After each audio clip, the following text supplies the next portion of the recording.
Is this the dagger?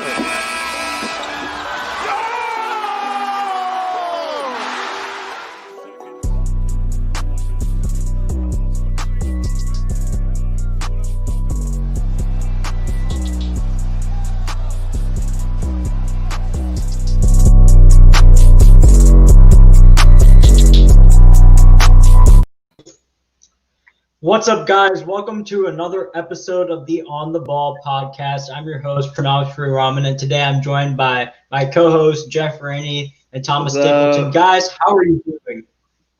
We're doing good, man. We're doing good. It's been crazy this last week with the playoffs. Yeah, with that being said, like everything's boiling down. It's getting to the wire. The second round is starting. All the games set. We have one game 7, potentially 2 in the first round. But we're gonna start off with the second round predictions. And guys, before we get into that, please make sure to download our mobile app. It's in the App Store, TWSN. It has all of our content. It's easily accessible. It's easily manageable. Just download the TWSN mobile app for the best sports experience you could have. But with that being said, guys, we're going to start off with our second round picks, series by series. We don't know all the series yet, so we're going to start off with the ones that are confirmed and the ones that have already started. Let's start off with the Eastern Conference. Guys, let's start off with the Toronto Raptors versus the Boston Celtics. I'm going to start off with Thomas. Thomas, we're going to break down the game last night about your Toronto Raptors. How are you concerned by any means that they will lose to the Celtics? This is your team coming out of the East. Oh, I'm absolutely concerned. One thing that I've really noticed for the Raptors offense is it gets stagnant when their shot is not falling. There's not really anything they can do. Like they don't have a ton of great slashers. Like Pascal Siakam, his one move is just a spin move and try to force up a shot from 5 feet away. Like it doesn't work. And their offense just looks bad, to be quite honest. The Celtics, granted, they shot 44% from 3. They were hot all night long. But in my opinion, what the Raptors are doing is they're really packing it in the paint right now because they're preparing for the Bucks. But that doesn't make any sense. You've got to beat the Celtics first. The Celtics are not any slouch. They've got the offensive talent to take down pretty much any team on any given night when they're hot. I am worried about that. I am worried about the Raptors. But at the same time, they are historically awful in game ones. I'm not saying that's an excuse because they were bad. But I'm really looking forward. I want to see how they react to the second game. I want to see the adjustments Nick Nurse makes. If they go out and they lose game 2, then that's when we can really have concerns. For now, I'm cautiously optimistic. Jeff? Yeah, man.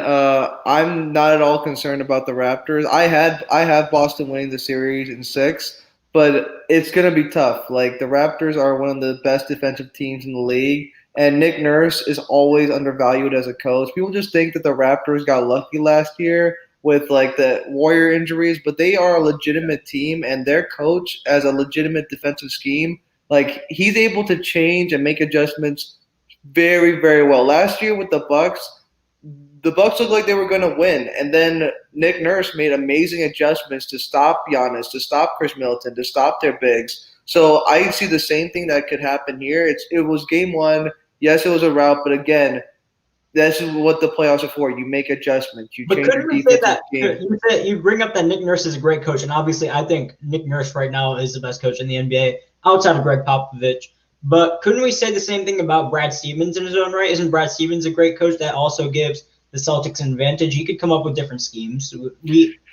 I think Brad Stevens is a great coach. I'll definitely concede that. But the difference is that Brad Stevens is the type of coach that's more X's and O's and is not known for his defensive capabilities. Nick Nurse and this Toronto team is known for their defense. And defense, we all know, travels. It will happen even if you have a bad night. Like yesterday, it's not like the Raptors just hung their heads in and didn't they just gave up. They were still playing good defense. They forced, I want to say, 10 plus turnovers against the Celtics. They were playing great defense. It just their shot wasn't falling, right? It happens. So I'm not really concerned in that sense. I think their defense and what they're going to do, they're going to find ways to stop Jayson Tatum, slow down Jaylen Brown and Kemba Walker.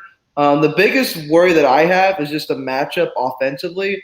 I really don't think that having Marc Gasol and Ibaka, I think those guys are not a good fit against the Celtics because they like playing in the perimeter. They really don't care if you stuff the paint, and they kind of make the way the Celtics play. They make the centerpiece basically useless, and it screws you over in the fast break and in the half court because you basically have to switch. They'll force to switch with the center, which is going to be a mismatch for Kemba, Jayson, and Jalen. So that's going to be the biggest hurdle and that's why I think the Celtics will eventually win the matchup. But am I concerned about the Raptors? Of course not, because they're champions. They deserve to have the respect of champions, and there's no doubt that they can come back from this. Another thing I want to say too, Nick Nurse, fantastic coach. I think he's the best in the NBA, but he got outcoached thoroughly in that game versus the Celtics, and I don't think that's really. I don't see how you can say otherwise, to be honest. Yeah, to attest to Thomas's point, there was a meme going around social media of Nick Nurse just putting his hands in his face. I think that described the entire emotions going on last game for the Toronto Raptors. Listen, we all know how great their defense is. We all know how great it is. They're the number 2 ranked defense in the league behind the Milwaukee Bucks. And this series, I think it's the best series in the playoffs, even better than the Jazz-Nuggets series we're witnessing right now. You know why? The Raptors have a top 2 defense. The Celtics have a top 5 offense. And then the Raptors offense isn't that good. Well, the Raptors offense is in the middle of the pack, while the Celtics defense is in the middle of the pack. So it's as evenly matched as you can get all around the board. But I have Boston winning the series in 7 games. And I just don't trust Pascal Siakam. I know we're going to get onto this later. He comes up in a later segment. But Pascal Siakam is a 1-star that has the least amount of offensive versatility, as Thomas mentioned earlier. He has one move, and Boston has already figured it out. It's just spin move into the paint. You know what he's going to do every time. People worry about what Giannis Antetokounmpo can do. Giannis is dominant. It doesn't matter if he does the same move over again, running and dunking. Pascal does not have that dominance. And yes, he's improved as a playmaker, but when it comes down to the wire, the Celtics defense, they have a great defense that can trap one player. It's not going to get it done. I think there needs to be more of a motion offense because just revolving around Pascal is just simply not going to cut it. Yeah, personally, I do take Jayson Tatum over Pascal. I just think Jayson Tatum has just superstar written all over him, while Pascal, he's a great player, but do I think that he's right now? We can get into that right now. The Jayson Tatum Pascal Siakam debate. I would rather have Jayson Tatum personally. I just think his game is more diverse than Pascal's. I think that defensively he's great. I just think that as a best player on your team, he has the potential, and in the clutch, he has shown multiple times that he can deliver for your team. But my thing about the Raptors, and again, I have the Celtics winning, but here's my thing. The Raptors also have a lot of great pieces around them. Don't sleep on Fred VanVleet. Don't sleep on Kyle Lowry. Don't sleep on guys like OG Anunoby. They have decent pieces on their team. And what makes and we talked about Nick Nurse. Okay, yes, he had a bad game 1. That's fine. It's a best of 7 game series. He will put these players, OG Anunoby, he's going to play more. You're going to see him against Tatum a lot more. He's going to expose the different matchups. This is a long series, guys. I don't think we should just jump the gun and just say, oh, Celtics, just because they blow out one game, they're just going to wreck the Raptors. I think it's going to be a 6-game series. I don't think that they're going to – again, these are champions. I don't think they're going to bow down to the Celtics. It's going to be an interesting matchup. There's no doubt about it. I'm going to leave Thomas to address the Jayson Tatum Siakam debate before I drop a bombshell. So Thomas, go ahead. So in the regular season, before we got into the playoffs, I was in the Pascal camp. As great as Jayson Tatum was, it felt like 1 month. That 1 month in February. No, don't get me wrong, he was remarkable. But it was that 1 month that really carried his scoring averages and his shooting percentages. He still would have easily averaged over 20 points per game, but that Pascal was more consistent.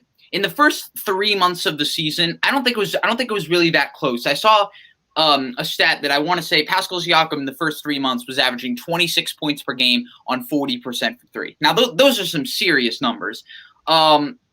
And then after the groin injury, he was never really the same. His shooting percentages were down. He was still putting up a ton of points, but I just felt like Pascal Siakam was more consistently good month by month than Jayson Tatum was. But in the playoffs now, I've got to say I'm starting to lean more towards Tatum. I mean, Tatum just has a more advanced offensive skill set. He's a guy that can hit the mid-range. He can pull up off of screens. He can hit threes at a ridiculously high rate. He can hit contested shots. The one thing he really doesn't have in his game right now is finishing in terms of his offensive skill set. But Pascal Siakam, his game is getting exposed. I really like Pascal Siakam. I'm a big fan. But at the same time, like, you can't just spin move into the lane every single time and expect it to go in every time. He's got to start, shooting more mid ranges. He's got to start shooting more threes. He can't just force his way into the paint every time. Skill sets like Tatum's and Kemba Walker's, they're going to fit in the playoffs because those guys can score on all three levels consistently. And Pascal Siakam, I haven't seen it yet in the playoffs, so I got to go with Tatum. I hear what you're saying, and I think it's Tatum. There's really not much debate for Pascal, honestly. Like, yes, you could bring up earlier in the year, but at this point, it's not just a month of February for Tatum. We've seen that he's significantly improved since then. It's not just a 1 month fluke. Like, he took his game to another level. We had doubts about what Tatum can really do on a playmaking level, if he could carry a team. He's proven that he can improve as a playmaker, and he can will this team far in the playoffs as him as a leader. But I don't really think it's a debate. They're on the same level in terms of defense. Jayson Tatum massively improved in the offseason in terms of his defense. And he could be an all-NBA caliber defender this year, possibly the second team. I don't really see him making it, but he could potentially make the second team. And offensively, Tatum blows Pascal out of the water based on his offensive versatility. He could shoot the ball, like you said. He could shoot the mid-range. He's not that great of a finisher, but he can improve on that, and he's a pretty solid finisher. Just his overall offensive package, combined with the fact that they're pretty close on defense, makes me heavily lean towards Tatum. But guys, I'm gonna drop a bombshell on you. I'm not saying he's a better player than Pascal Siakam right now. Before I get into it, before the future, I'm taking Jaylen Brown on my team over Pascal Siakam. Listen. Pascal is better right now. I'm not denying that at all. But what Jaylen has shown us in this bubble, he's improved phenomenally as a playmaker. He's improved as a defender. He's always been a good defender. I think him and Pascal are on similar range. I'll give the edge to Pascal in terms of defense due to his defensive versatility, but offensive versatility, once again, I don't really see Pascal developing much of an offensive versatility. He could shoot the ball a little bit, but it's not going to blow you out of the water. There's not one thing, like I said last episode, there's not one thing about Pascal that just blows you out of the water. I see Jaylen, he shoots near 40% from three. He shoots near 50% from the field. He's just efficient all around. He's improved as a playmaker. His offensive versatility is what gives me the edge over Pascal Siakam for the future. I'm not saying he's better right now. Before the future, I would much rather have Jaylen Brown as my team, especially as a complementary piece. Thomas, what do you have to say to that? I'm going to disagree. Personally, Jaylen Brown is my favorite player on the Celtics. I love Jaylen Brown, been a big fan since the Celtics drafted him. But what has Pascal Siakam done every single year consistently since he has entered the league? Improved. Last year, we saw him win Most Improved Player. His game improved dramatically. He became a much more efficient scorer, shooter. He was a great rebounder and a great defender. And then this year, we saw him take his game a step further. We saw him become the primary option on a team that was on pace to win something like 60 games. He was scoring very efficiently for the first 3 months of basketball, and he's been the best option on a top two team record-wise. So I hear what you're saying. Right now, Jaylen Brown is more versatile offensively, and there's not really too much of a debate. But what we've seen from Pascal Siakam, this is a guy that started playing basketball when he was 18 years old, is he has consistently improved. He is about 2 years away from being an elite shooter. He came into the league. If he was standing on the beach, he couldn't throw a ball in the water. But he's just consistently improved each and every year. So do you think he's going to become a 40% three-point shooter like Jaylen Brown? I think No. See, that's what I don't agree with. You're putting numbers in, but without the context, right? Like, I appreciate how well Jaylen Brown has been doing this year. Sorry, Thomas, I don't mean to interrupt, but this is blasphemy. You're saying that Jaylen Brown is somehow a better player than Pascal Siakam. I'm not saying he's a better player future or the future, because let's be clear about this. There's a difference between in the Celtics, right? He is the third option. It's Jayson Tatum, Kemba Walker, and then Jaylen Brown. When you are the third option, you are given the open looks. You are given the open shots. You are given the open lanes because the and defense the Raptors is. run a motion offense. The Raptors run a motion offense. No, it doesn't matter. The person that always is going to get the most focus on the defensive end is going to be Pascal Siakam. He's always going to be the guy that defenses are going to focus on and stop, right? And he has shown, like Thomas has said, improvement every single year. No one thought that the Raptors would be as good as they were this year without Kawhi. And what have they done? They have proved that with Pascal, yes, they're not like a legit. I wouldn't consider them a legitimate championship contender. Like I said last episode, I would argue that Kyle Lowry is the best player on that team, not Pascal. No way. There is no way that Kyle Lowry is better than Pascal Siakam. Why not? No way. Because Kyle Lowry, he's a great role player. I love his ability to play defense. I like his ability to shoot threes.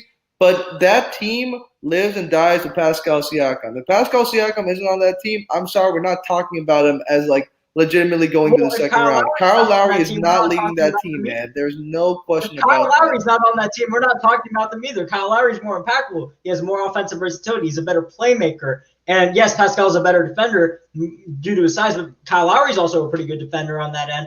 I think Kyle Lowry's the best player on that team.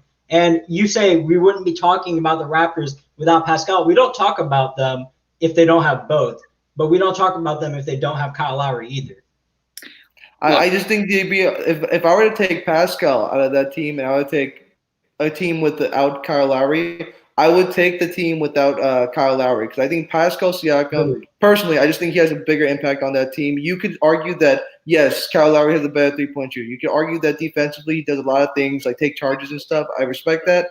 But the difference is that Pascal Siakam, he is the guy for that team. And I'm not saying he's the best guy at it. But when that team needs a bucket, they go to Pascal Siakam. When that team needs a stop, Pascal Siakam takes that challenge.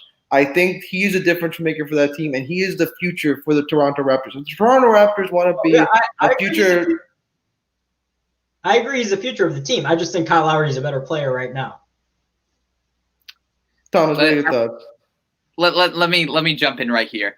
Going back to the Jaylen Brown over Pascal Siakam thing, I'm not really sure who I would take personally between Pascal Siakam or Kyle Lowry. I think it really depends who you want. Are you looking for a savvy playmaker that can hit the three ball, is just a great team leader? Then yeah, give me Kyle Lowry. But if you're looking for a guy that can score consistently, can guard the other team's best wing player, then give me Pascal. I think they both thrive at different things. Kyle Lowry's probably more impactful. Haven't really looked at the stats, but just as a leader, and I think his intangibles, I can see the argument for both.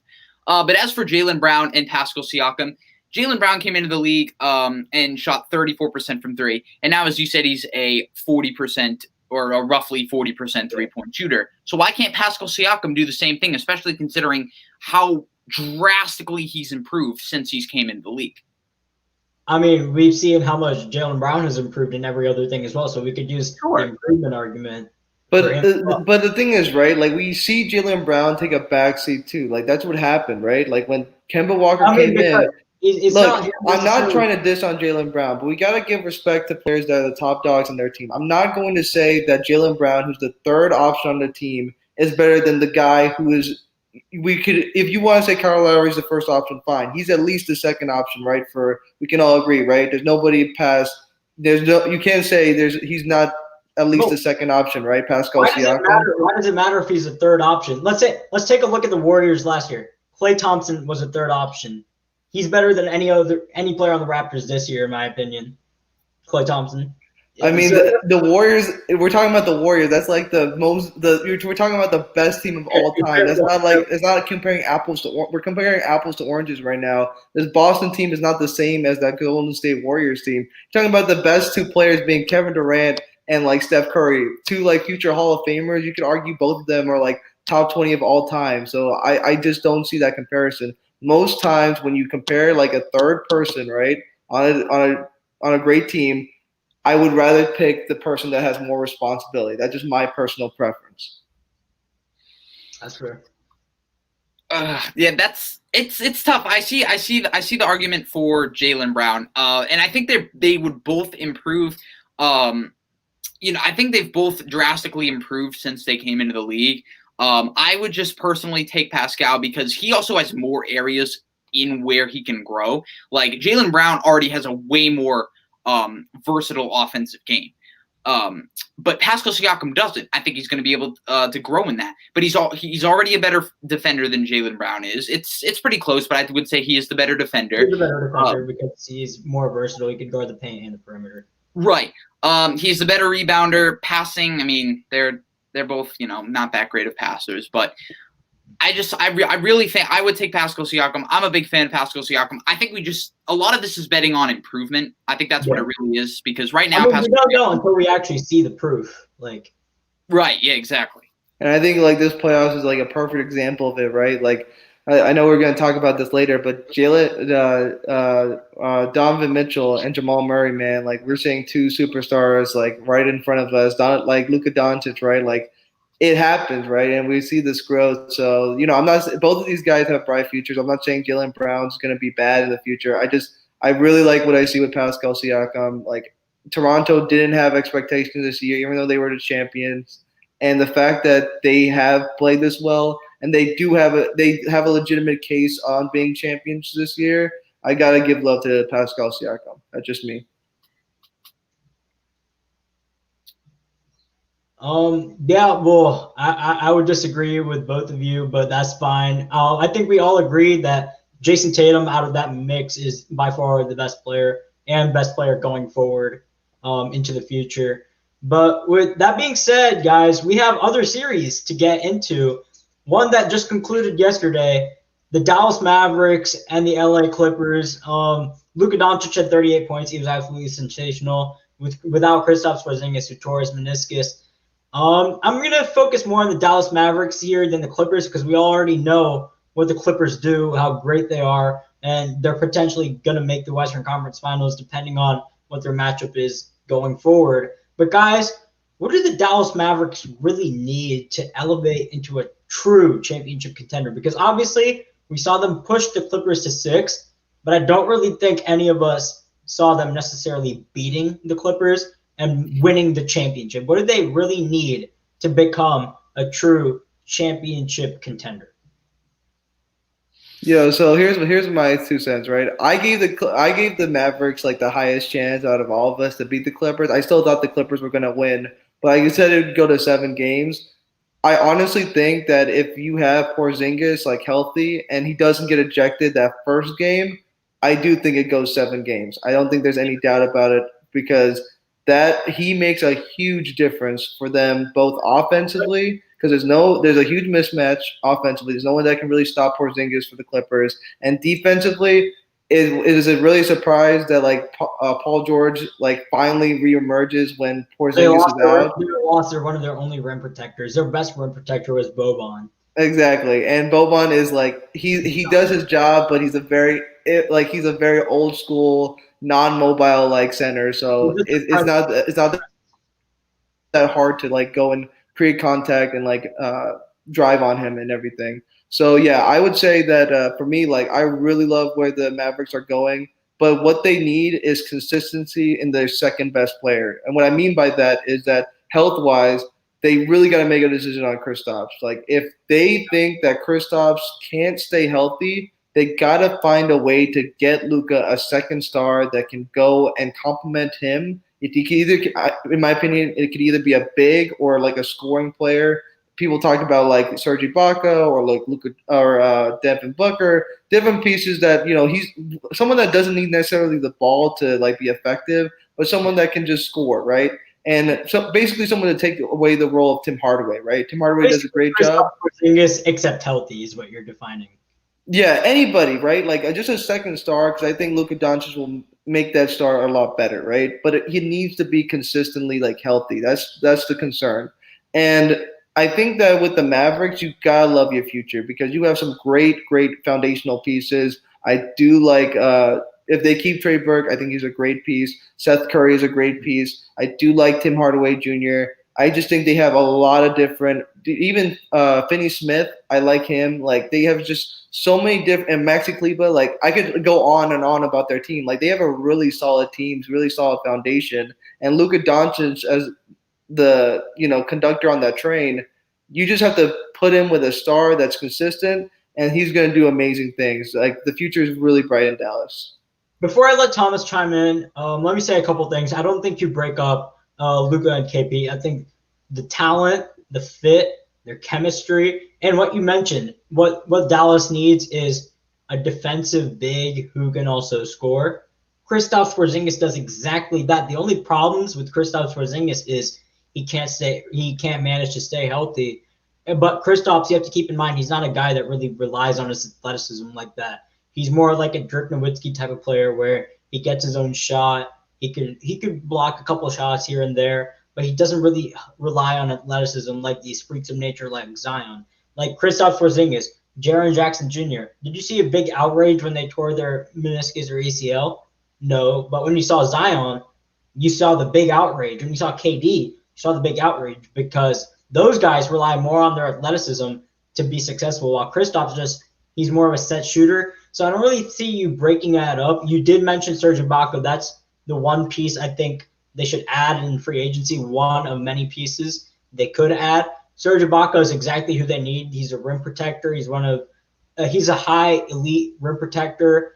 He can do exactly what they want. Obviously, you don't want to rely on Boban Marjanovic as your second best rim protector when Kristaps isn't there. But when you add Serge Ibaka, who won't be that expensive, you add your number one rim protector, and Dwight Powell's coming back. You probably need another wing defender. Andre Roberson's entering free agency. I don't know how good he'll be after his injury.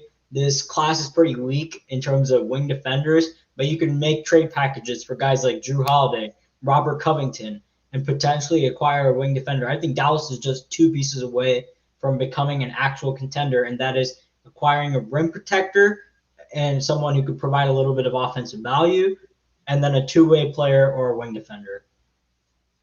Yeah, personally, I think they need a couple things. There are a couple of options I like for them. The first thing I think is they need a secondary ball handler alongside Luka Doncic. They're still a great offensive team when Luka steps off the court, but I'd rather have someone that I can rely on to, like, at the same time he can play off the ball, but he can also, handle it a little bit. He can score, he can shoot. And who better to do that than the disgruntled Buddy Hield, who is not very happy in Sacramento right now. I think Buddy Hield does exactly what Dallas wants. He shoots the three at a high clip. He can score. He's a proven 20-point per game scorer. Yeah, his defense isn't great, but I just think he's a perfect fit next to Luka Doncic. Like, I just can't think of a better guy as just a complementary piece, as a secondary play initiator, shooter, scorer, all that kind of good stuff. So I think Buddy Hield, if they can somehow manage to swap Tim Hardaway and Buddy Hield, maybe throw a couple picks in, I think that would be a great move for Dallas. As a free agency, I love Serge Ibaka. I think he's a great fit. Another guy I want to throw out is Davis Bertans. I know he's probably going to want a pretty decently sized bag, but again, shooting, he shot like 42% from three on near 8 attempts a game.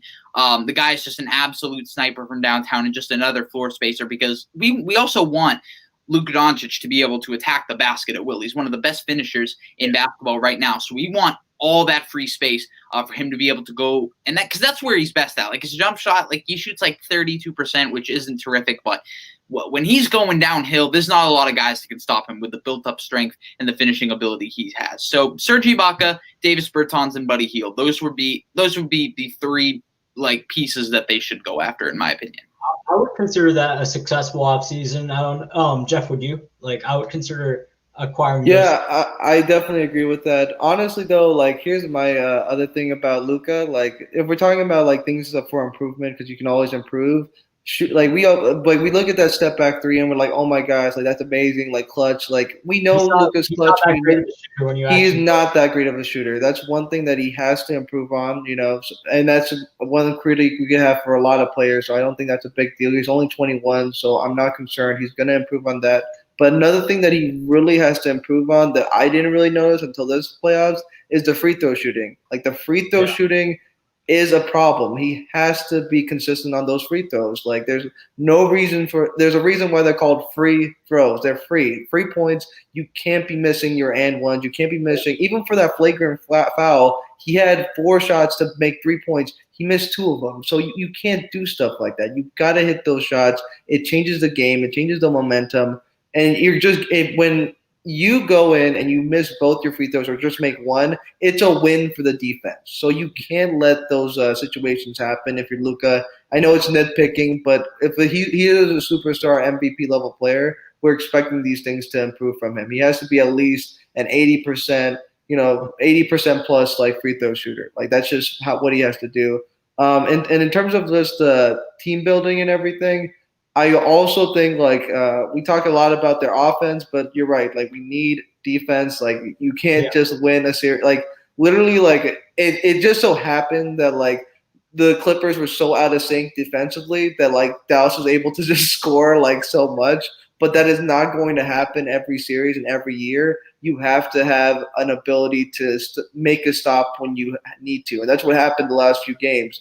They were able to score, but they just couldn't stop the Clippers at the other end. So when you're in the hole, you can't really get yourself out of the hole. I get that Dallas's offense is great. They have the greatest offensive rating of all time. So I don't really see you really messing with the offense too much. So that's why I don't really like the Davis Bertans signing because, yes, you're improving your offense and your three-point shooting and your floor spacing.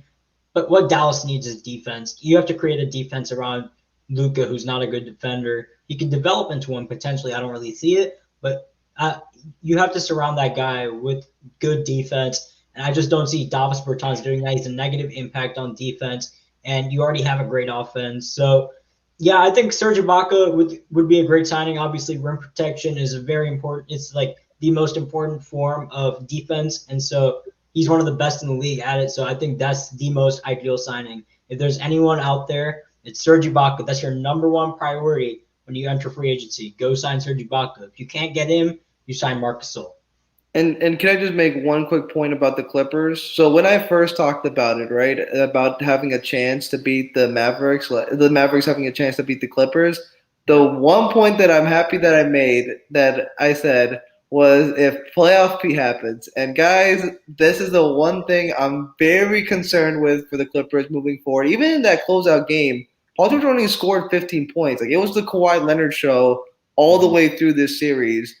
If Kawhi Leonard is carrying that, they call it a dynamic duo. I really think Kawhi Leonard is carrying that duo completely. If he's not pulling his weight, the Clippers are in a lot of trouble. I really, really, really am concerned about the Clippers, about Paul George right now.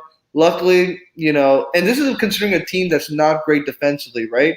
Utah, like say what you will about Utah, Denver, they are decent defensive teams. And when you get against the Lakers, LeBron, AD, you're going to have a lot of defensive support there. So if Paul George is struggling now against the Mavericks, I am very, very concerned about how he's going to play against these better defensive teams. Very concerned if I'm a Clippers fan. A couple of things. So I think winning solves a lot of things here. As you said, Paul George had a pretty poor night, but you didn't really hear much about it because the Clippers won. And I think a lot of Paul George's problems is his how he is mentally. Like he's letting the fans getting to him. Like he posted on Instagram the other day about I'm ignoring these haters, all that stuff. Like you're clearly not. Blocked me. Exactly. It doesn't work.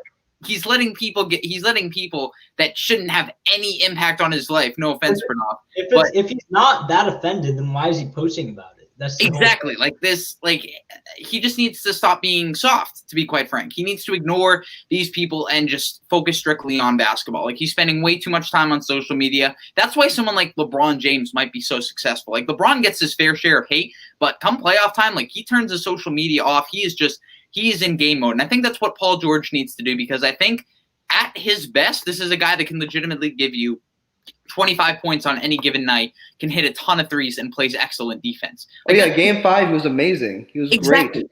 When he can do that, I don't really see a team that can stop the Clippers, and I don't see a team that can beat them 4 times in a 7-game series. But Paul George he needs to stop letting fans get into his head. And he just needs to, put down his phone, put away social media, and focus on basketball and try to help the Clippers win the championship. And as Oklahoma City Thunder fans, I think me and Thomas can attest that, I'm not going to comment on Paul George's mental health issues because I'm not going to comment on that. That's his own thing. But he said the bubble atmosphere is getting to him. He suffers in the playoffs every year. I'm not sure this is really the bubble. It's just probably him getting used to his own terribleness in the playoffs. Mediocrity. His own poor play in the playoffs. We're just getting accustomed to it. And he's trying to figure out a way that he could give the media, the bubble atmosphere is getting to me. I think every player is going under the bubble atmosphere. So I don't really see that. I think it's an excuse. The bubble, he was fine feuding with Dame a couple weeks ago, talking trash. He was playing great. So I don't really see why he's really talking about it now in the playoffs. But it is what it is. Look, I'll tell you guys the actual reason, okay? So if we look at Paul George's career, right? He was with the Pacers, he was with OKC. If we're being 100% honest with those teams, no one expected those teams to win a championship. No one really gave him a shot. The Clippers have a legitimate shot at winning the championship. But if they lose the championship, we all know the reason is going to be Paul George. It's just a fact. We all know that's going to be the reason. So he's feeling the pressure the most right now. And it really is I'm not saying it's really in his head. And I'm not going to go into the mental health piece of it because that's a totally different thing. You got, things happen, right? But it really is something where I don't think it's a skill-based thing or hurt-based thing. I was literally seeing this dude miss point-blank layups. Literally layups. He was just missing point-blank. After he flexed the previous possession for hitting a wide-open layup. Yeah, I mean, the dude was literally struggling so hard, so much this series that I think it's more than anything else. It's because there's expectations now. There's expectations for Paul George to do well, to be a part of the reasons why the Clippers win, not lose. And when we see this guy not playing the way we know he can, he's going to get heat for it. That's part of being a superstar. I'm sorry, but we don't say, oh, poor LeBron James, poor Joel Embiid. That's what we do that all the time. We give them hate all the time. That's part of the deal when you become a superstar player. It's just criticism, and we have to hold every player to that standard, especially someone like Paul George, who we know can be so much better. He can be so much better. When you look at this guy, he looks like one of the top 5 players in the league just watching him doing eye test, but he's really not because he doesn't rise to the occasion on a night in, night out basis, especially when it matters most. People have such a low opinion when someone says that Paul George is the X factor. When you call your second best player the X factor for the That's Clippers, what I wrote in my article. That is such Lord. I also think another thing is that if he didn't give himself that nickname Playoff P, if he wasn't oh man, I turned my game to another level in the playoffs, we wouldn't be having this conversation. We would be talking about how bad Chris Middleton has been in the playoffs if he called himself something stupid like Playoff K or something. Yeah, Playoff K.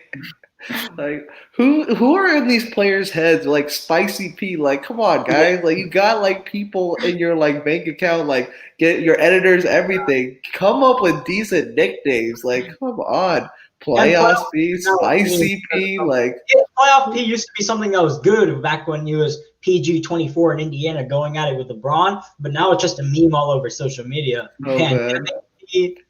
Pandemic P, George Paul, it is so bad right now.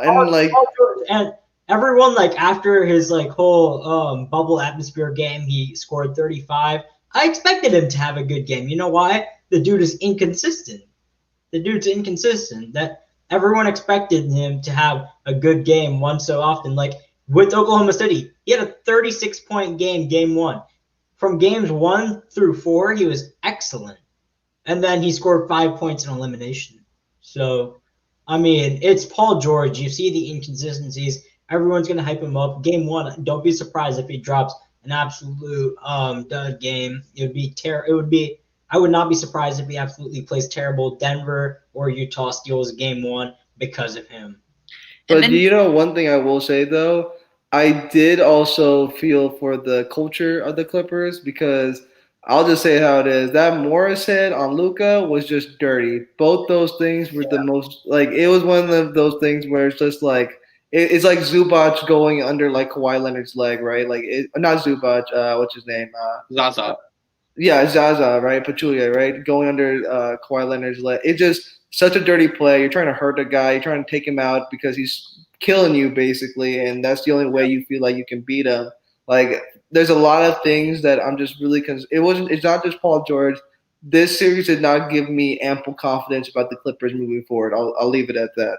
Yeah, I think Dallas is the best team they're going to face until they face either LA, Houston, depending on if Houston beats OKC. I think Denver or Utah is not on the same level as Dallas, even though technically based on seedings they are, but I don't really care about the seedings. Dallas is a better team.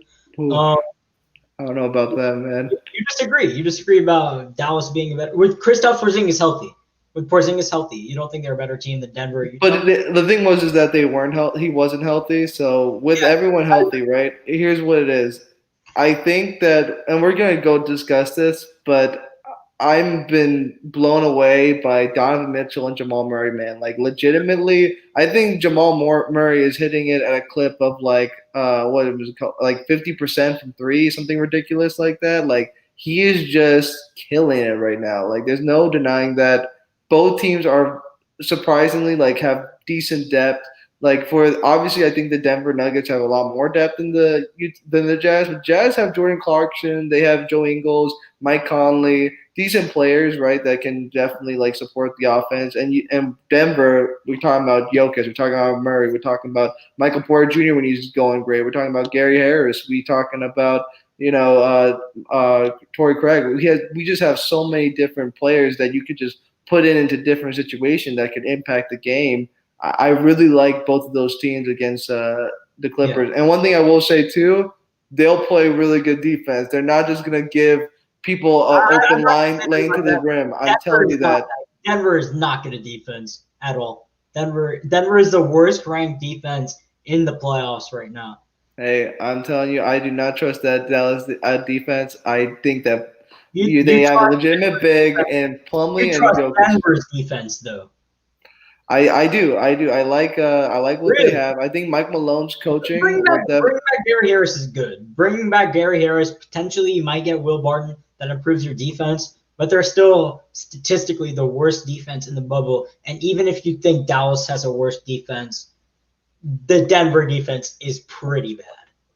Michael Porter Jr. is just a walking blow-by animation. That's why they take him out of late game situations. They take Michael Porter Jr. out because he's so bad at defense, and that makes him go cold on the offensive end. That's why he's not been getting as many minutes as we were accustomed to him getting. But before we get back to the Nuggets later on, the Nuggets Jazz series, because that's going to be our final topic on the show, we're going to get to Heat Bucks, which is going on right now. Guys, do you see the Miami Heat potentially upsetting? I know people on Twitter have the Heat as the favorites to win the series, which I think is absolutely blasphemous. They could win 2 games. That's what I'm giving them. But do you see the Heat potentially upsetting them, as Twitter is so-called saying? No, not at all. Look, I've never been a big fan of the Miami Heat. I had the Pacers beating the Heat, which looking back was a terrible take. But I do potentially with Sabonis potentially, but they didn't have Sabonis. Yeah, but I don't know what it is. I'm not a fan of this Miami Heat team. I get they've got the shooting. They've got the interior defense with Bam and Adebayo, but they've also got a lot of serious holes. For example, their perimeter defense it's hidden because of the 2-3 zone that they play, but they have got a bunch of defensive also, their perimeter defense, I feel, is overrated because of how great Jimmy Butler is at perimeter defense. Exactly. Like, they've got, like, Goran Dragic, Tyler Hero, Kendrick Nunn, Duncan Robinson. You can't tell me with a straight face that any of those guys are good on the defensive side of the ball. I also, like, Jimmy Butler is a great scorer. Okay, but I'm confused where is he really a great scorer? Is he really a great scorer? I'd say he's a good scorer. Okay, he's a good scorer. But my question is, where is his jump shot for the first 40 minutes of the game? It doesn't exist. But then when it comes down to the wire, he'll hit 2 threes, which every Miami Heat fan is so shocked about because he's a terrible shooter. Exactly, which is, I don't know. I just feel like they don't have one go-to bucket getter. Like, I feel like Jimmy Butler obviously can score at will, but a lot of his points in the regular season came from free throws, and his jump shot, as you said, has been non-existent until the fourth quarter. They don't really have one particular guy that they can go to and just consistently get a bucket like in the first three quarters. And I'm not saying that hurts them a bunch, but they have all these shooters, and they have like some shot creators on the perimeter, like Tyler Hero. I would disagree that they do have a bucket getter. He's not an on-the-ball creator for himself. Duncan Robinson is cold. Yes. Like Jimmy's their creator. You can have Jimmy or Kendrick Nunn bring up the ball. They could create a shot for Duncan Robinson. If Duncan Robinson gets a look, that's going in. That's going in. That's true, but they don't have a guy that like can create. I know what you're saying. They don't have an on-the-ball creator. Right.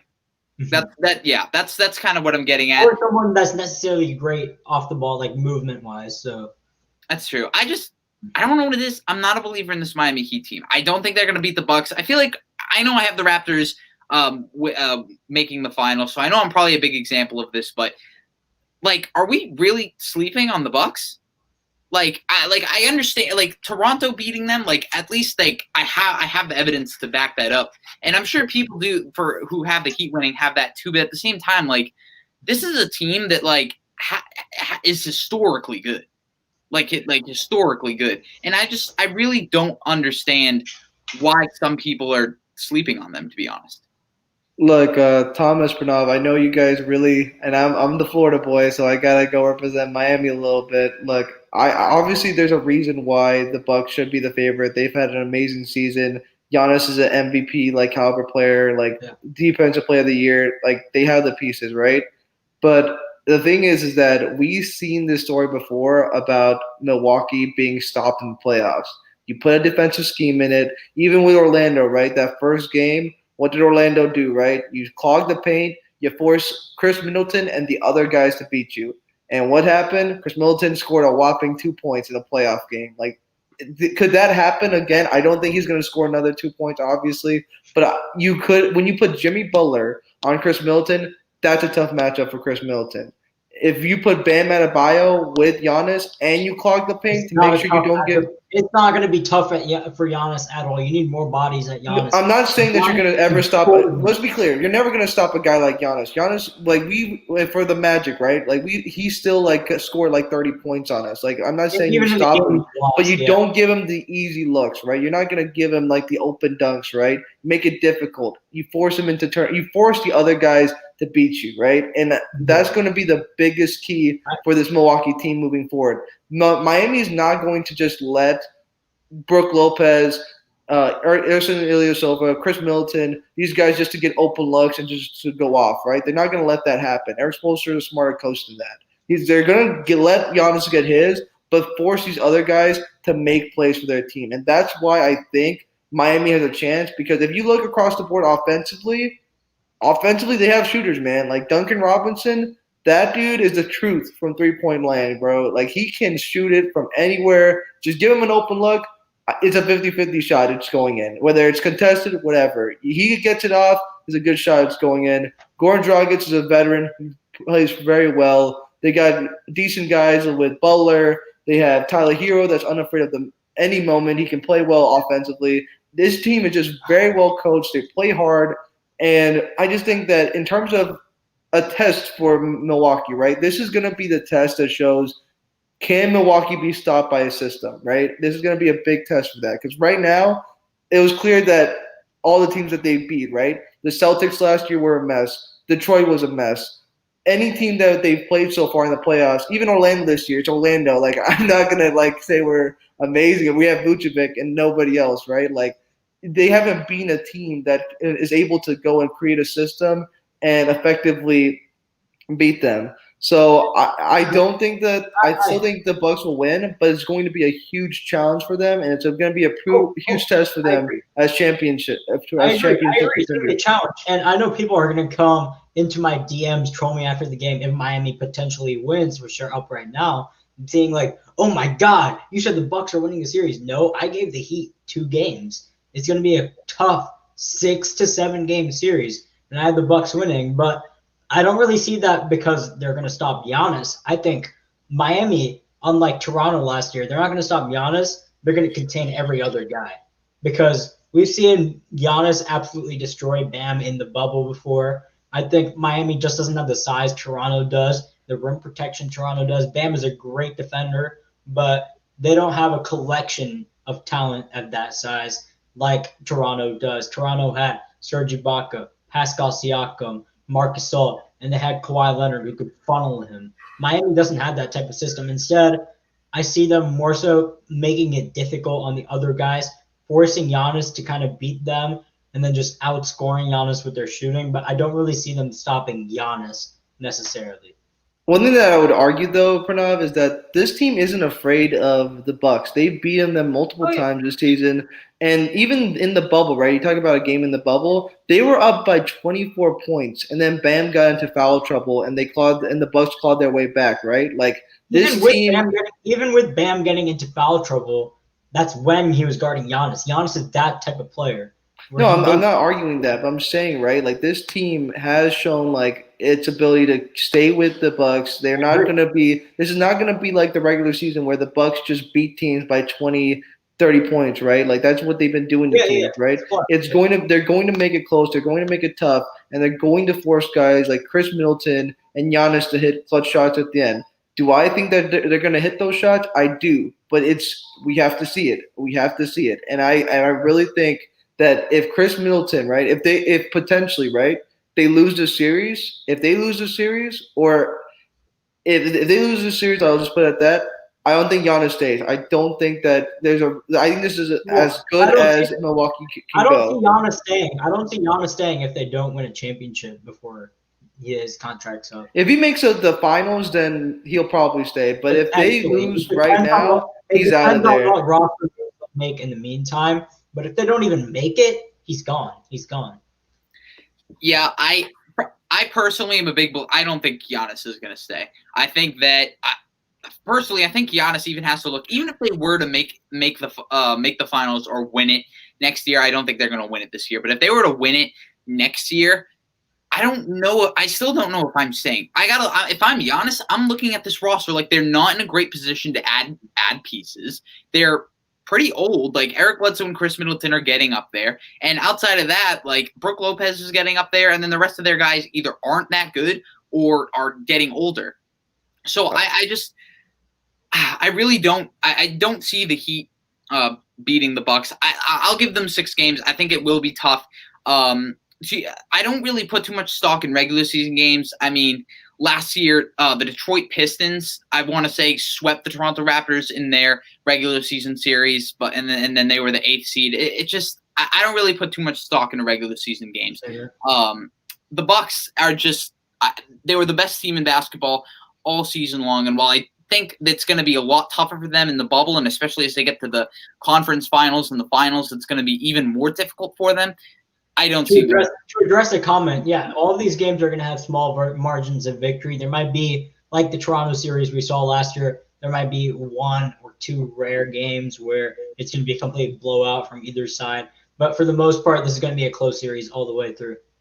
Yeah, I just want to add this too. Like, this is not really but we're just talking about like the future, right, with Giannis and stuff. Yeah. They created the Supermax like as solely to make sure that guys like a Giannis, like teams they don't leave those small market teams. They don't leave their small market team, right? And if you look at the Bucks, they have done everything right. They haven't been like the Cavs, who for years when they had LeBron, they just basically surrounded him with nothing. They have given this guy pieces to work with. Eric Bledsoe, and I'm not talking about Chris Middleton. Eric Bledsoe is a great piece. Brook Lopez, Robin Lopez, great centers. You have Arsen Ilyasova. You even got that one guy, Dante DiVincenzo. Yeah, he's like a solid pick, right? Like they surrounded him with talent. But the thing is, right, this is as good as the system's gonna be. I don't see this system that Mike Budenholzer like having for this Bucks team being any better. And if there's a legitimate counter for this system, you have to, as Giannis, seriously think about, is this the best I can do? And if that is the case, I think you have to leave, which would just be a terrible thing for the league, terrible thing for small market teams. I'm gonna make a prediction right now. Giannis in 2021 free agency is going to go to the Toronto Raptors. That is my prediction. No. That is my prediction. Masai Ujiri. Masai Ujiri is that guy, though. I understand. No. If anything, why would he go to Toronto? Toronto has so many upcoming unrestricted free agents coming up. Kyle Lowry's contract is possibly the only player who's under contract who has star potential in Toronto that year is Pascal Siakam. And why would he team up with Pascal Siakam if he could go to South Beach, a more attractive destination than Toronto, Canada, with shooters surrounding Giannis all around, absolute snipers, a better second star in Jimmy Butler than Pascal Siakam. You have all of that, a better defense. Well, I wouldn't say better defense. Potentially, maybe at that point, they might be a better defense. Who knows? Put Bam, Jimmy Butler, and Giannis on a team together. That's an insane defense, man. That is nuts. Why would Giannis go to Toronto with two similarly constructed teams if he could go to Miami? You know what I'm saying? I love Toronto. It's South Beach, man. Let's be honest. No one wants to be in the cold. No one wants to be up north. Like, come on. It's South Beach, man. You can't beat it. Keep in mind how much these players love love locations. And I get the point about Toronto. Giannis is a loyal guy. He's played in a foreign country. But it's South Beach. It's South Beach. Giannis isn't that guy. I don't think he's the guy to go join an attractive free agency spot like the Heat or let's say the Lakers. I think he's one of those guys that's going to look at a team situation and look at what they have on their roster, and that's how he's going to make the choice. The Toronto Raptors, one thing they have done consistently is we said that about LeBron before. We said that about LeBron before his decision. We said that about Durant before he went to Golden State. So, I mean, we can't really say that. Well, LeBron went to Golden State to pair up with Wade and Bosh, and Durant went to go pair up with a team that just went 73-9 and lost in 7 games to the finals. I know those are both attractive spots, but at the same time, they were also pairing up with star players. He's not going to be a Knick. If he becomes guarantee he's not. Yeah, what percentage chance do you think he'll end up on the Golden State Warriors, like you just mentioned? He has a better chance to be a Warrior than a Knick. I'll tell you that right now. He's not going to New York. The Warriors are not going to sign Giannis. If they get Giannis, it's going to be through a sign and trade. But yeah, not only that, he's also got to look at that too. Like, that's another aging roster. Steph Curry's already 32. Klay Thompson, I believe, is 30. Draymond Green's up there as well. So I think he's got to look at that. As great as they are, as great as a fit as that would be. I think he's also got to look at if what happens when Steph Curry has a drop-off. And just I am concerned a little bit about the Giannis and Draymond Green fit, but I'm sure they'd be able to make that work. But yeah, Toronto, they've got the shooting, they've got the defense, they've got the coaching. I'm pretty sure Masai Ujiri was a huge reason as to why Giannis was even in the league. I don't know the exact details, but I'm pretty sure there was something worked out there. And what Toronto has done each year is they've consistently added talent. I mean, even in the draft last year, not even in the draft, they got Terrence Davis, an undrafted rookie. They added Fred VanVleet, who's an undrafted rookie. If there's one thing Toronto can do, is they can develop talent. Like, they can consistently add talent from the draft, and they have a first round pick here. So I don't know. I think he'll go to Toronto personally. Mm-hmm. And we have one more series to get to, and that revolves around the Lakers, the Rockets, and the Thunder. Guys, do you see the Thunder beating the Rockets in the series with the 2 games left? I don't see the Rockets losing 2 games. That's just me. I think that we overestimate James Harden and Russell Westbrook's non-choking ability. I think it's very plausible that they choke hard these next 2 games, and we forget how good Chris Paul can be. I'm not saying that, look, in all likelihood, the Rockets should win these 2 things, but let's understand why the Thunder got to this point. They play amazing team basketball. Billy Donovan has revitalized his coaching career. Steven Adams is a huge mismatch for them. Schroeder, Gilgeous-Alexander, and Chris Paul play. When they 3 play well, they're a tough team to beat. And I just think their depth is something that's very underrated for this team. So do I think that they can win 2 games in a row? No, but agree. I wouldn't be surprised either because they have Chris Paul. He's not going to go down without a fight. I'll guarantee you that. And what Jalen just mentioned in the comment, I completely agree. Steph and Clay are going to have high production until they're 38, 39 because, like I said, they're not guys. Like I mentioned earlier, there's some guys that rely heavily on athleticism and mobility, and some guys that just don't. Steph Curry and Klay Thompson, they're always going to have that shooting stroke. They're always going to be snipers, and that's why I see their longevity extending longer than a lot of other players.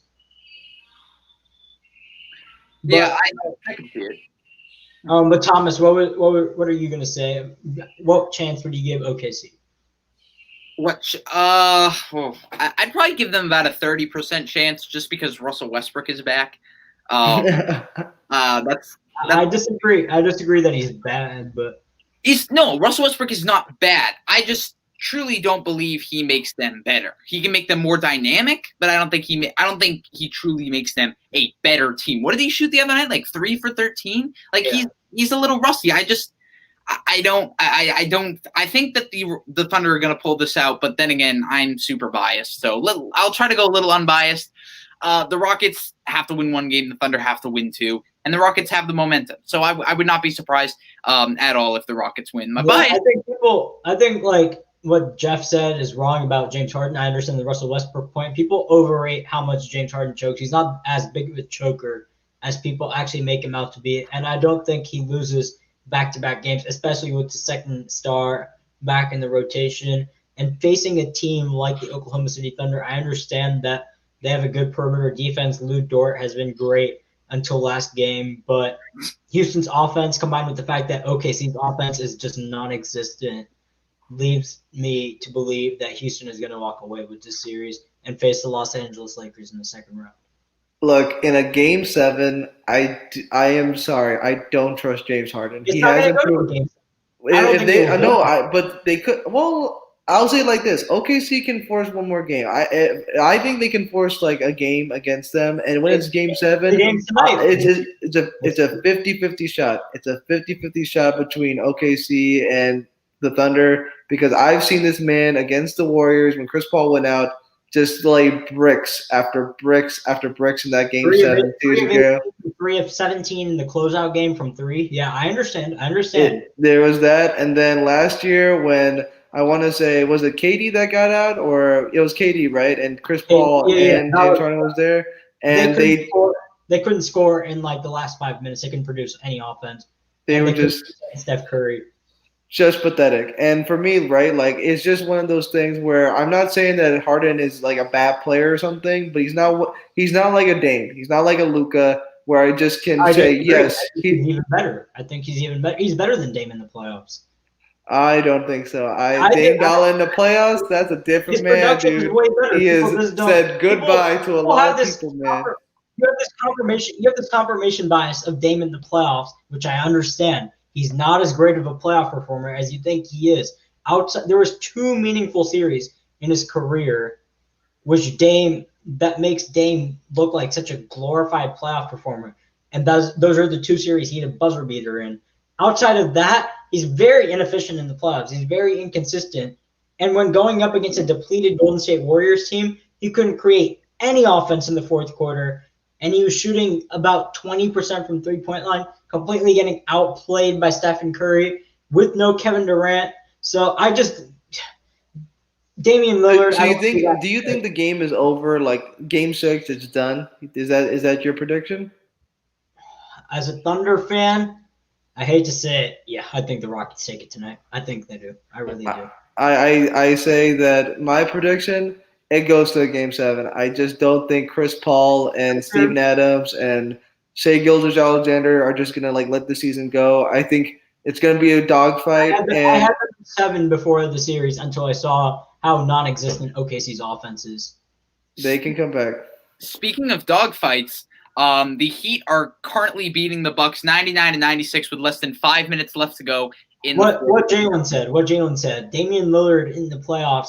I had to look it up as well because I was arguing with someone like a year ago on Twitter about Damian Lillard being more being more stepping up, rising to the occasion in elimination games more than James Harden. James Harden has better elimination game stats. I know clutch is kind of a stupid narrative, but technically, when you're counting the last 5 minutes, James Harden is more clutch than Damian Lillard. So, I mean, when you take into account everything, James Harden just outplays Damian Lillard completely in playoffs, even on defense. So it's just confirmation bias because of the two buzzer beaters. I don't see Damian Lillard. I don't think it's.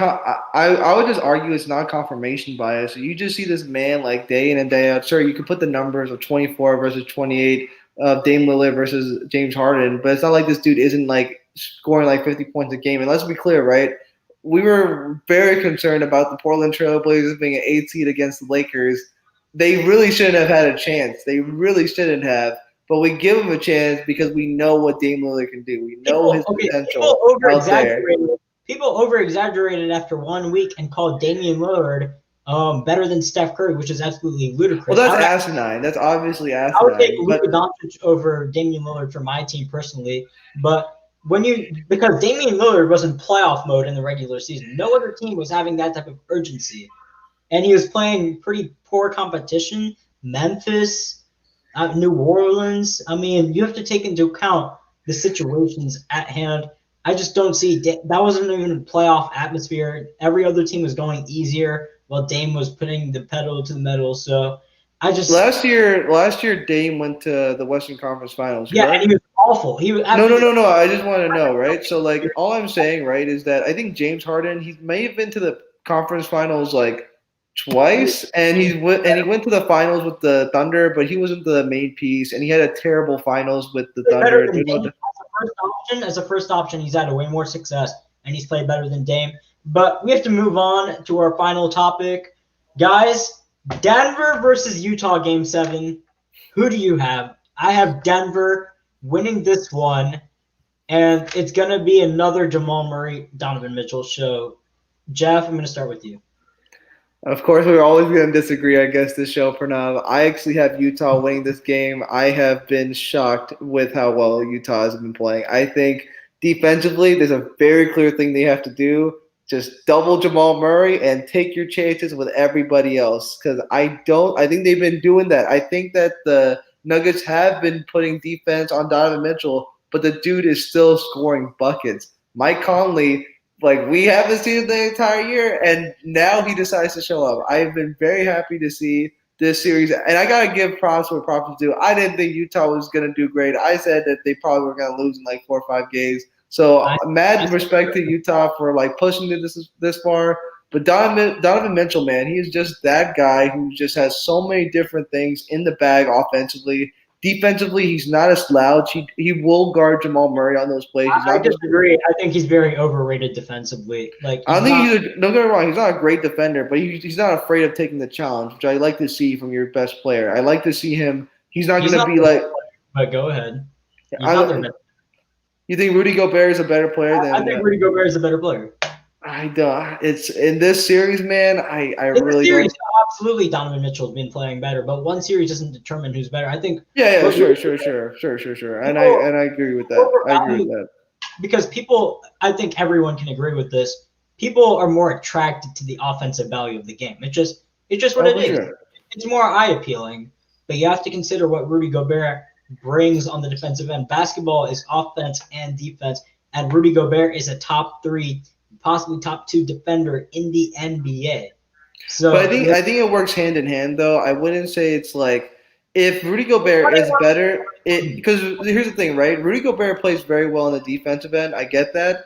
But offensively, he is very limited. And I think Donovan Mitchell, that's the hand in hand, right? Donovan Mitchell may not be the best defender, right? He may not be the best defender, but offensively, he carries that load for the Utah Jazz. He puts that on himself. And Rudy does that on the defensive end. So if we were to argue, I would honestly say they're the same. Maybe Rudy's just a little bit better because he's that great of a defender, but it's very close in my opinion. And I'll be honest, guys, I do not trust the Denver options on this team.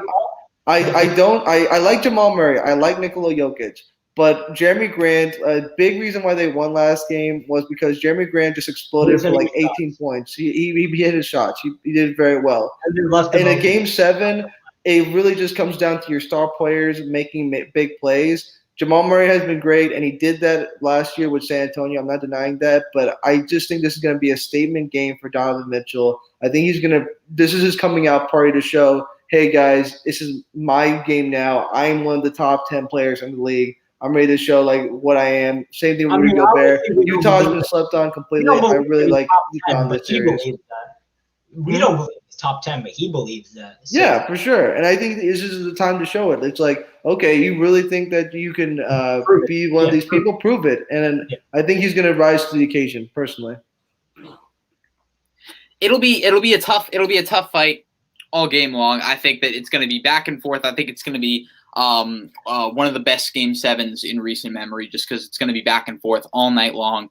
But in my opinion, Denver just has too much momentum. They were down 3-1. They've won 2 straight games in a row. Jamal Murray has been absolutely going off. I think Jamal Murray and Donovan Mitchell are, in a sense, going to kind of cancel out each other because they're both going to be excellent as as they have been this entire series. So I think it comes down to the pieces around them, and obviously Murray and Mitchell have kind of overshadowed this, but Nikola Jokic is averaging 26 points a game, 6 assists, 7 rebounds on a ridiculous 63 true shooting percentage. That is, he has been insane. He's shooting 49. Jamal Murray having such a great series has overshadowed how great Jokic has been. Yeah, he's been. Oh yeah, Jokic is still the best player on the team. Yeah. If people who are saying that Jamal Murray is the best player, don't get it twisted. People get so overhyped about one series, like it's not the be all end all. Which is why Dame gets overrated as a playoff performer. But anyways, I don't know about that. He's the best player on his team, but he is overrated as a playoff performer. Yeah, I think it's even more impressive, too, that he's doing this against Rudy Gobert, like one of the best defensive players. I know he's kind of more perimeter-oriented, and he kind of brings Rudy Gobert up, but still, I'm not taking anything away from Nikola Jokic, and I think he's going to have a monster game as well. I have yet to see a true consistent second guy step up for Utah. Rudy Gobert has been able to score in the paint, but he's not a guy that you're going to rely on to be an offensive. You saw Donovan Mitchell after last game. Donovan Mitchell after last game pushed and punched a chair. Then his second option, Mike Conley, only had 21, and that's good as a second option, but you need more. Every other option, Rudy Gobert was the third leading scorer. He had barely above 10 points. Exactly. I'm telling you guys, Mike Conley was like garbage most of the season, and he has played a lot better. Like I did not expect this from Mike Conley, and I really don't think you guys my point with a game 7 is that you don't really look at the other guys. The other guys aren't gonna win you game 7. If we look last year, right, with the Kawhi Leonard game 7 with Philly, it was Jimmy Butler, Kawhi Leonard, Joel Embiid. Those guys, it wasn't like JJ Redick hitting shots. It wasn't like the other guys. It was your main players hitting shots, and at the end of the day, who do you trust more when the game's on the line? Right now, Jamal Murray's great, but I think what is benefiting him, I like Jamal. I like Jamal, but I think Donovan Mitchell, I like him better as a player. I do like him better. I think he's going to definitely. I think he's a better player right now. Donovan Mitchell is better. And I just would like to say that his ability, and I think Mike Conley being a veteran, I think both those guys. It's going to be a dogfight, but in terms of hitting shots, I think I can trust Donovan Mitchell and Mike Conley to hit those shots in the game 7. And up to this point, who do you think has played better in the playoffs? This is a tough one. Jamal Murray or Donovan Mitchell? Who do you think's been better? That's a tough one.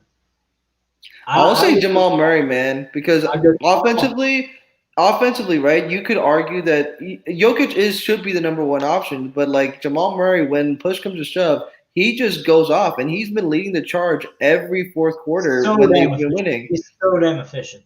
It's nuts. The dude just doesn't miss in the fourth quarter from 3. It is crazy. And the thing is, right, Utah will always try and gain momentum, but he always answers, and that's the thing that's so depleting for a team. I saw people on Twitter calling him Jamal Curry yesterday, and he looked like it. He couldn't miss. It was crazy. So he went 17 of 24 from the field and hit 9 out of his 12 3-point attempts. That is. And I guess why I don't give Donovan as much love is just because he's the number 1 option, right? So if you're the number 1 option, of course you're going to get more points. But for Jamal Murray, Donovan has a higher usage than Jamal Murray. I don't think people realize he's so much more involved in the offense than Jamal Murray. Jamal Murray has other options around him he's more of an off-ball threat as well. So. And Jamal Murray this series has been the number one option. Like when they want a bucket, they're not like, hey, Nikola Jokic, create your own shot. No way. They're giving it to Jamal Murray. At the end of games, it's Jamal Murray goes down and he's a better shot creator. I think everyone knows that Jamal Murray's a better shot creator than Nikola Jokic. Yeah, exactly. But I don't know about that. Not like creating for others. Not creating for others. Nikola Jokic, he does that better than most people in the league. I'm just talking about getting a shot for himself. Jamal Murray does that better. Yeah, at the end of games, it's just Jamal Murray goes down, scores. Donovan Mitchell goes down, scores, and that's how it is every game. At least in just the fourth quarter. But I'm still gonna go with the Nuggets. I just think they're the better team. I think they have more reliable options outside of Jamal Murray than the Jazz do outside of Donovan Mitchell. I don't see them losing. I don't see Jamal Murray slowing down, and I think it's going to come down to Nikola Jokic. Are we going to see a monster performance from Nikola Jokic as we usually do? And you don't even need high scoring production from Nikola Jokic for him to have a monster game. He just needs to be effective in terms of getting the offense flowing. That's what Nikola Jokic is best at. You know what's the problem with Nikola Jokic? He's not entertaining to watch. That's his problem. But his game itself is amazing. Like, because people love dunks more than they do layups. Like I always tell people, if Nikola Jokic just dunked the ball instead of like doing layups, we'd be talking about him as like a consistently like on the media, on the news and everything. But because more athletic, yeah. Because he does layups, we don't talk about him as much. You know, that's really it. Yeah, but I think we all have Jamal Murray had a better series than Donovan Mitchell. And yeah. I would, as a player, I think Donovan Mitchell is better right now, but it's going to be real close based on how Jamal Murray's developing in the future. I think this is going to be one of the best rivalries in the NBA coming up in the future because these guys are already 22 and 23 years old, facing each other in the first round. They play each other 4 times a year. I think this has potential to be a great rivalry. One thing I want to see, though, I want to see Jamal Murray carry it into the regular season. Like, obviously, the playoffs mean more. But like last year, we saw Jamal Murray. He stepped up his game in the playoffs, and then a lot of people thought he was going to be primed for a great regular season, and he was a little disappointing. So now he was a little banged up. He was also a little banged up, to his credit. That's true. But this year, let's say even if he loses tonight, okay, or tomorrow, excuse me. Even if he loses, I want to see him go into the next regular season, and I want to see him become an all-star. I want to see him truly show that I'm not expecting this kind of production, obviously, but I want to see him become an all-star. I want to see him become. I think he'll be one next year. I think he'll be one next year. It would not shock me at all, especially considering it's gonna be tough, man. Especially since he's a guard. There's just way too many good guards in the league right now, especially in the West. It's not a knock on Jamal Murray. Russ, Dame, Harden. It's gonna be tough, but he could probably get that last spot. Who knows? Based on his regular season.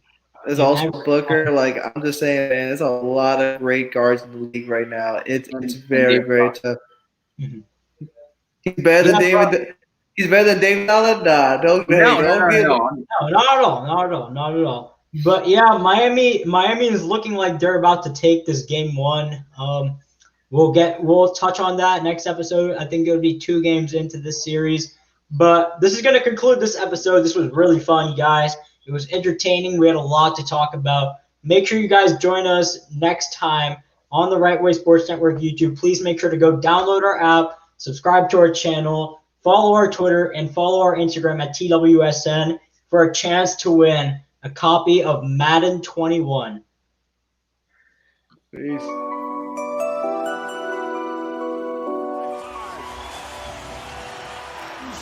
Is this the dagger?